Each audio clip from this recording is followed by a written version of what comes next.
शीतकालीन सत्र के पहले ही दिन संसद से पास हुआ कृषि कानून वापसी बिल।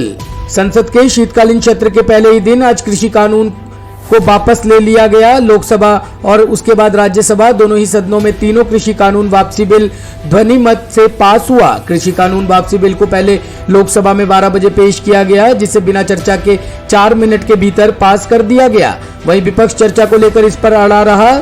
इसके बाद सदन को मंगलवार तक के लिए स्थगित कर दिया गया।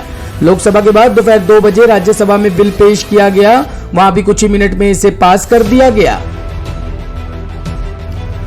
असदुद्दीन ओवैसी बोले, कृषि कानूनों की वापसी सरकार के लिए सबक। संसद के दोनों सदनों से कृषि कानून वापसी के बाद AIMIM के राष्ट्रीय अध्यक्ष असदुद्दीन ओवैसी ने कहा कि चुनावों को ध्यान में रखकर कानून वापस किए गए हैं।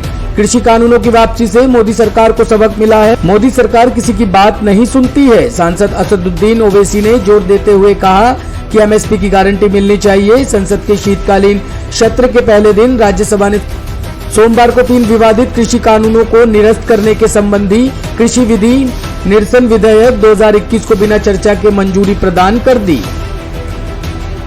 इससे पहले इस निरसन विधेयक को लोकसभा में बिना चर्चा के पारित किया गया। विपक्षी दलों ने इस विधेयक पर चर्चा कराने की मांग को लेकर हंगामा किया, लेकिन इसे नजरअंदाज करते हुए विधेयक को पहले लोकसभा और फिर उसके बाद राज्यसभा में पारित कर दिया गया। बता दिया कि भाई हमारी सरकार इस कानून को रिपील कर रही है। फिर collective parliament responsibility parliamentary democracy का हिस्सा है। आपने अनाउंस कर दिया, बाद में कैबिनेट को लेके आते हैं। और अगर आप यहां पर डिस्कशन अलाउ करते जो पार्लियामेंट के प्रेसिडेंट में कि कई लॉस को कवानीन को रिपील हुए, उसका डिस्कशन हुआ लोकसभा में, मगर आप नहीं चाहते थे कि आप पर कोई क्रिटिसाइज करे, आपकी गलती को बताए, आपको आईना दिखाए, इसलिए आपको ये पसंद नहीं था, तो इसलिए आपका डिस्कशन नहीं अलाउ करेंगे। अरे भाई, देश चलेगा तो संविधान से चलेगा ना। देश के प्रधानमंत्री हैं आप कोई गयासुद्दीन बालबन या नेपोलियन बोनापार्ट तो नहीं है, ये चंद्रगुप्त मौर्य तो नहीं है कि आप एक फरमान जारी कर दें हम सुन लें। बताइए फिर 750 किसानों की जो मौत है उसका क्या करेंगे? उनकी मदद करेंगे नहीं करेंगे? आप यूपी में चुनाव लड़ रहे हैं, आपने ये दावा किया है कि 100 से ज्यादा सीटों पे आप चुनाव लड़ेंगे। ऐसे समय में क्या ये सही होगा कि ये बिल वापस लिए गए और बीजेपी को फायदा हो जाए आने वाले चुनाव में? बीजेपी ने चुनाव को सामने रखकर ही हालत मजबूरी में अपने पॉलिटिकल लॉसेस को। त्रिपुरा हिंसा के मामले में सुप्रीम कोर्ट ने केंद्र और राज्य सरकार को 2 हफ्ते के भीतर जवाब देने का दिया आदेश।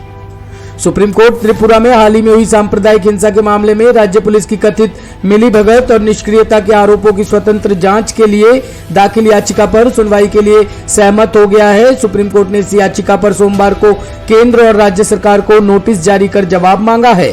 न्यायमूर्ति DY चंद्रचूड़ और न्यायमूर्ति AS बोपन्ना की पीठ ने सरकारों को 2 हफ्ते के भीतर जवाब देने का निर्देश दिया है।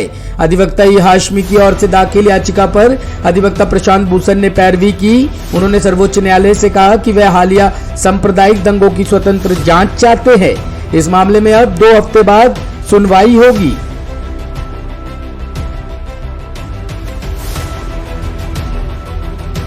तेलंगाना महात्मा ज्योतिबा फुले स्कूल की 43 छात्राएं कोरोना संक्रमित। कोरोना की स्थिति में सुधार होते ही सभी राज्यों में स्कूलों को भी लगभग खोल दिया गया है, लेकिन इस बीच कोरोना तेजी से अपने पैर पसार रहा है।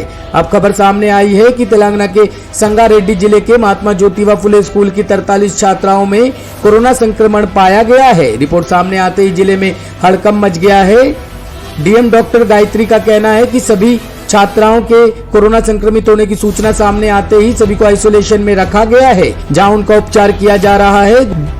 गोवा के जुवेनाइल डिटेंशन सेंटर में भी सोमवार को 7 बच्चे कोरोना संक्रमित पाए गए हैं। उत्तरी गोवा के जिला कलेक्टर अजित राय ने बताया कि सभी बच्चों को आइसोलेशन में भेज दिया गया है और विशेषज्ञ डॉक्टरों की टीम उनकी देखभाल कर रही है। उन्होंने बताया कि किसी भी बच्चे में गंभीर लक्षण नहीं है। विदेश से आने वाले यात्रियों का एयरपोर्ट पर होगा कोविड टेस्ट। ओमिक्रॉन को देखते हुए सरकार का सख्त निर्देश। कोरोना वायरस के नए वेरिएंट ओमिक्रॉन के दुनिया भर में फैले भय को ध्यान में रखते हुए भारत सरकार ने भी बड़ा फैसला किया है। केंद्र सरकार ने ओमिक्रॉन को ध्यान में रखते हुए अंतर्राष्ट्रीय यात्रियों के लिए नए दिशा निर्देश जारी किए हैं। नए दिशा निर्देशों के अनुसार विदेशों से भारत आने वाले यात्रियों का भारत पहुंचने पर एयरपोर्ट पर ही कोविड टेस्ट किया जाएगा। चाहे यात्री पूरी तरीके से वैक्सीनेट हो या नहीं, सभी का टेस्ट होगा। हालांकि ये टेस्ट उन्हीं देशों के यात्रियों का किया जाएगा जिन्हें ओमिक्रॉन को देखते हुए कंट्रीज एट रिस्क की श्रेणी में रखा गया है। जापान ने सोमवार को घोषणा की कि वह कोरोना वायरस के नए स्वरूप ओमिक्रॉन के खतरे के मद्देनजर दुनिया भर से आने वाले सभी विदेशी यात्रियों के प्रवेश पर प्रतिबंध लगाएगा। ब्यूरो रिपोर्ट, टीम तफ्तीश न्यूज।